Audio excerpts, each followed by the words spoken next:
Hello everyone, this is Joe, and this is the Golden Hour. You can see a little bit of gold behind me, though we're pretty late. It's almost sunset. I have accomplished my tasks, and I'm here to talk to you. For those of you keeping score, I hit 100 push-ups again today in 6 sets, not the 5 of yesterday. I imagine we will rotate between 4, 5, 6, who knows, even more, or less, perhaps. As things continue, as I get acclimated to 100, I don't intend to go beyond that for quite a while. As you know, I stayed at 80 for quite a while. The psychology of it is fascinating. Like I said yesterday, there's 2 different kinds of stopping points. The stopping point when I can't make myself do another one because the emotional difficulty is too much, or because the physical difficulty is too much. And I experienced some of both. I was able to get past the emotional difficulty to actually reach the physical exhaustion point, not the emotional one. Not in all of my sets, but in a couple. Got new glasses here, so there's a little bit of a sore spot right there. But it's getting less and less sore every day. It's pretty great. And I think my teeth are getting whiter. One of my great insecurities about these videos is the color of my teeth, and they appear to be getting better. I've been paying more attention to them, and visualizing them, manifesting them as perfectly white and clean certainly helps. I should also tell you that I've been doing that with some spots. I've certainly been getting a lot more sun and getting spots, big freckles and the like, from all this vitamin D I've been soaking in, I guess. Anyway, the thing is, I'm a little self-conscious about those too, the bigger ones, not the freckles. So, I've been working on those, working by not working, thinking of them as non-existent, thinking of them as clear and clean, just having wonderful, healthy skin. And it works. I've noticed some interesting reductions in what's going on there. So very cool stuff all around. Make sure to visualize yourself as healthy. Don't try to visualize something being gone, the absence of something. That's like a double negative. Instead, think about the positive. What is it that you would most like to have? What is it that you would like to be once those things are gone? So, fascinating stuff. I'm learning about reframing and the law of attraction and all of that.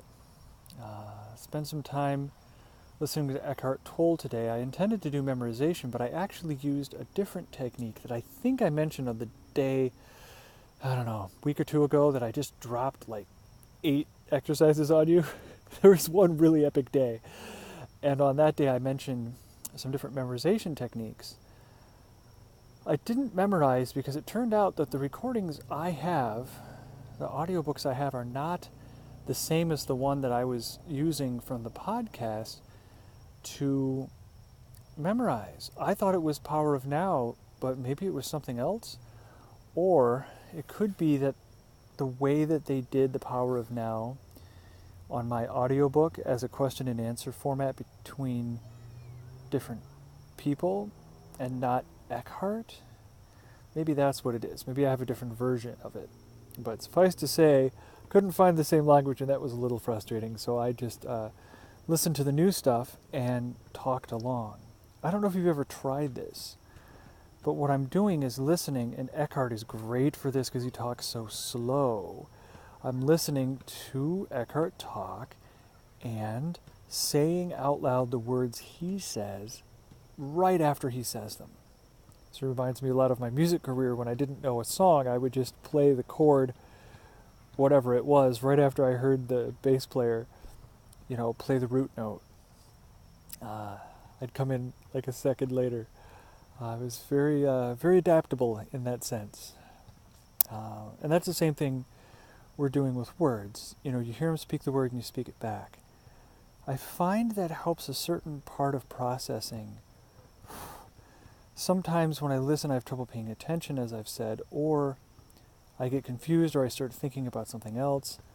With this, I'm saying back all of the words just to have them out and to know that they went into my brain and out of my mouth correctly. When I listened back the second time and repeated the exercise, speaking along with him, I was able to anticipate a couple of his phrases, just vaguely starting to memorize it. But more importantly, I already knew what the words were. I was already familiar with them. I'd already, what? Huh? What? What's up with your accent? What was that word? I've already processed a lot of stuff. Answered a lot of questions in my mind just about the language, so I could think about what he was saying in a little more depth. Because that's the real issue, is wanting to understand and comprehend what they're saying, but getting hung up on the words. They don't choose perfect words, and certainly not for me. Their message is wonderful, and I want to know what it is, and I don't want the words to get in the way. It's actually what it said on my old business card. Don't let the words get in the way. I like that phrase. So, when trying to get meaning directly from someone, and you have an audio recording, you might want to give that a shot, because I found it really fascinating. I've also done well with memorization. My memorization of Roll the Dice by Charles Bukowski is almost done. I gave you a piece of that before, I think, a couple days after I gave you some of the Eckhart Tolle. So, in some days to come, who knows when it'll feel right, but soon, I reckon, I will give you some of my Roll the Dice. It's to the point where there's maybe one or two words that I don't have right, but it's almost there. And I want to get past that to where I answer all of those questions. If you're memorizing something and you say it out and you're not sure it's right, and then you have to go back and check, you got to stop reciting, you got to go find the recording, you got to, play it and see if it's right. I say recording, you may be memorizing stuff from text as well. I'm sure the same applies. So I'm at that error checking stage where I know what I'm doing, and if you tested me and made me write out the poem, I could probably do it. I might get an A-, I might get an A+. I'm still hovering in that land. Ooh, there's some contrast. And trying to get those last two things worked out. And I'm going to give this poem a good amount of attention. I'm just like I did with my 80 push-ups and like I'm now doing with my 100 push-ups, I'm staying here for a while, not trying to memorize another one, though I kind of started to do that today, but really sinking into this one and getting all the little stuff right, making sure all the words are right, to where I don't even have to worry or think about that. Contractions, when to use contractions and when not. Well, make a decision. I've heard people quote that particular poem adding in contractions that aren't there. I've decided not to do that, but use the ones that are there. So it's fascinating to get to this point where I almost know the words, but then it's going to really get into speaking it. And then, of course, the tone of voice. It's not just something to be able to speak out a poem. You can turn on Siri and have her do that, or whatever software you have to read out a poem or any form of text. Now, don't get me wrong, the process of memorizing the words to a poem is fascinating, and I think it really helps with mental clarity. I really think it's doing really good things to my brain. But it's beyond that. What's really important is how you say the words. I really like the recording of Bono. If you haven't checked it out yet, check out Bono from U2 reading Roll the Dice by Charles Bukowski. That may be where I learned about the poem in the first place, on a Bukowski documentary. If you check out this documentary, you'll also enjoy Tom Waits. He reads The Laughing Heart, which may be the next poem that I memorize, unless I can isolate a Rumi poem that I really want. I haven't chosen yet. But that's what I can do now while I'm polishing this one up. And as a musician, I've always gotten close, but never like super good at memorization. And now with wisdom and poetry, I want to go that extra step and really be able to perform it well. As I said, the Bono recording is really great. He really puts some nuances in there. There's parts of his voice where I can really feel a deep level of caring and a deep level of love, compassion. So I'm hoping that you will feel this too. Check out his reading of the poem, do your own readings of the poem, or if you're working with other poems or other materials, listen to how people do it. If you're a musician, listen to how people cover songs, each in their own way, and pick out those things that really resonate with you that you want to copy.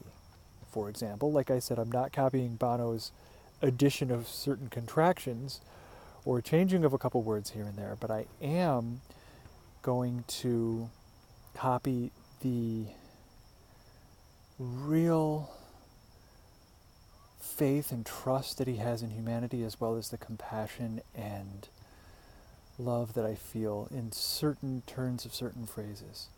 So I'm excited to do that, and I would like to hear other people reading this particular poem.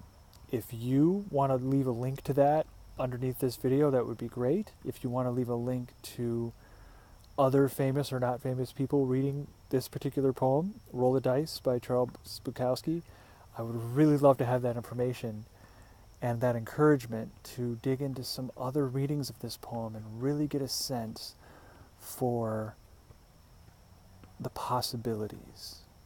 Because I know this is one that I love the most. This is the one right now of all the poems in all the world that I'm aware of that I love the most, and I'd like to make something great out of it. So, poetry reading, other stuff. I did some yoga and meditation today, and it was nice, and I don't have any new exercises for you yet, though I'm certainly enjoying doing the certain asanas and poses that I know how to do, and then adding in new ones. And I'm certainly enjoying my meditation getting stronger as I do it, and do it, and do it, and do it more and more. So, very exciting stuff. I'm going to leave you here. This is The Golden Hour with Joe Neely. I love you all very much. Please check me out at joeneely.net/goldenhour. And feel free to leave comments underneath these videos and subscribe to the Golden Hour channel. I believe the channel is called Joe Neely, if not the Golden Hour. I'm going to look into that so I can tell you better next time. But I'm sure you guys are all computer savvy and can figure it out. Hit the subscribe button. I love you very much. I'll talk to you tomorrow. Bye-bye.